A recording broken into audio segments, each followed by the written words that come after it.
एक पति महज इस बात से नाराज हो गया कि उसकी पत्नी उसके कहने सुनने को नहीं मानती थी और बिना बुर्का पहने हुए अपने मायके चली गई थी।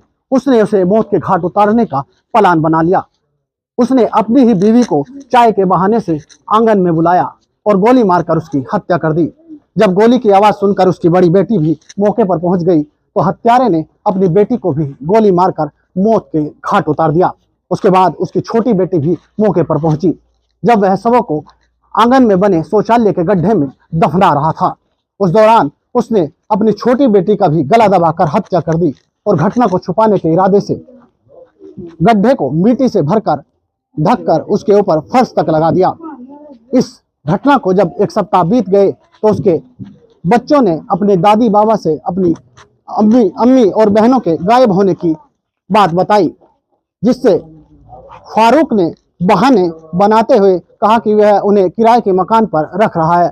लेकिन जब बात नहीं बनी तो फारूक के पिता दाऊद ने इस बात की सूचना पुलिस को दी। घटना पर पहुंची पुलिस ने फारूक को हिरासत में ले लिया और फारूक ने जो खुलासा किया है वो बेहद ही चौंकाने वाला था।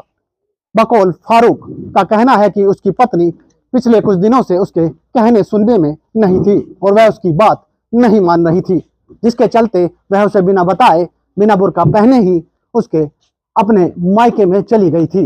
वह उसे मनाकर वापस ले आया था, लेकिन उस दौरान उसने अपने घर वालों के सामने उसकी काफी बेइज्जती कर दी थी और उसी का बदला लेने के इरादे से उसने एक खौफनाक प्लान बना दिया, जिसमें उसने अपनी पत्नी को मौत के घाट उतारने की योजना बनाई। उसने अपने घर के आंगन में ही शौचालय का गड्ढा की खुदाई कर दी, जो करीब 9 फीट गहरा था और 10 दिसंबर की रात्रि उसने चाय के बहाने से अपनी पत्नी को आंगन में बुलाया। जब उसकी पत्नी ताहिरा चाय बना रही थी, उसी समय फारूक ने तमंचे से गोली मारकर उसे मौत के घाट उतार दिया। अब खुलासे के बाद जहां आरोपी पति फारूक जेल की सलाखों के पीछे है, तो वहीं घर बिल्कुल सूना है और फारूक के 3 बच्चे अपनी अम्मी और अपनी बहनों की राह तक रहे हैं। अब हम मौके पर मौजूद हैं और यहाँ लोगों का हुजूम है। लोगों में घटना को लेकर काफी आक्रोश है। कुछ लोग कह रहे हैं कि बुर्का क्या इतना जरूरी हो गया था जो इस तरह की घटना को अंजाम दे दिया। अब हम घटना पर हैं और कुछ लोगों से बातचीत करेंगे और पूरे घटनाक्रम को दिखाएंगे कि किस तरह से आरोपी फारूक ने घटना को अंजाम दिया और ये वो घर का आंगन है जहां इस घटना को अंजाम दिया गया। अब हम लेकर चलते हैं मौके पर जहां फारूक ने अपनी पत्नी को मौत के घाट उतारकर गड्ढे में दफना दिया था। पुलिस ने तीनों शवों को बरामद कर लिया। मौके पर पहुंची पुलिस ने जब शवों को बरामद किया तो यहाँ लोगों की भारी भीड़ थी।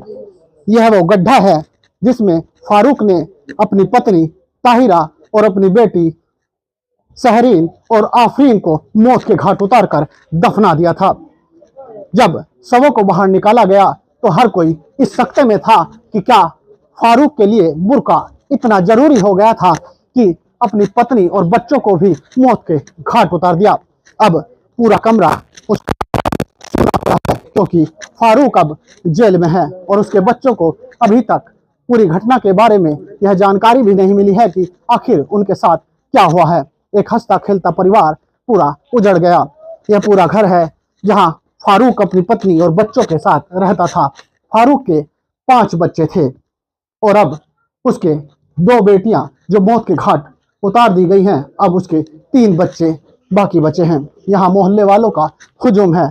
उसका एक बेटा भी है, उससे बातचीत करेंगे। क्या नाम है बेटा? बिलाल। क्या हुआ था उस रात? सो रहे थे जी हम तो। हमने कुछ पता नहीं लगा। कुछ पता नहीं लगा तो फिर क्या हुआ? अब बाद में कुछ चाल जो उनका सामने जा रही किराए पे छोड़ रखती उन्होंने बताया हमारे तो। फिर कैसे पता लगा कि आपकी अम्मी नहीं है या पापा ने इस तरह घटना कर दी? हमारे बब्बा जी ने बताया था। बाबा जी ने बताया है। तो अब आपके पापा कहाँ हैं? बस पुलिस लेगी तो तो आपको अब जैसे आपकी माँ नहीं है, बहनें नहीं है, आपको क्या महसूस हो रहा है? क्या लगता है इस घटना से आपके पापा ने ठीक किया या गलत किया? गलत किया। और कौन बचा है अब घर में? मेरा भाई है। कौन सा है आपका भाई? आपका क्या नाम है? अरशद। क्या हुआ आपके साथ यहाँ घर में? हम सोते हैं हर रात के टाइम, गैस सामने जा रही है। आप सो रहे थे? हाँ। पता नहीं लगा अम्मी का। अब अम्मी की याद आती होगी। और कौन बचा है घर में? एक बहन है, उसकी कितनी उम्र है? ये 8 साल। आपका नाम बिलाल और इसका? अरशद। अरशद। अब घर में 3 मासूम बच्चे बचे हैं। महज छोटी उम्र के ये बच्चे, अभी इन्हें जानकारी भी नहीं है कि घटना क्या हुई है और घर में हुजूम लगा है। बच्चे अपनी अम्मी और बहन को तलाश रहे हैं, लेकिन घटना इतनी भयावह है कि समाज में एक संदेश गया है। लोगों से भी इस बारे में बात करेंगे कि वो क्या कहते हैं। जिस तरह से घटना हुई है गांव में, तो जो है जानकारी नहीं है आपको? कोई जानकारी नहीं इस घटना के बारे में? बाबूजी आपको पता है कुछ बारे में? आपको पता है बाबूजी कुछ इस घटना के बारे में? किसको पता है? जैसे ये घटना हुई है, फारूक ने अपनी पत्नी को मौत के घाट उतार दिया है। 3 बच्चे भी थे और केवल इस बात से नाराज हो गया फारूक कि उसकी पत्नी ने बुर्का नहीं पहना था, जो जानकारी आई है सामने। तो ये किस तरह की घटना है, आप इसे किस तरह से देखते हैं? बस जी देखो, ये उनके घर का मामला था। हमें तो पक्का पता भी नहीं, हम भी पड़ोसी हैं। क्या यही मामला था या कुछ और मामला था? हमें भी इस घटना का जब जो है तहकीकात हुई पुलिस की, तभी पता चला इसका।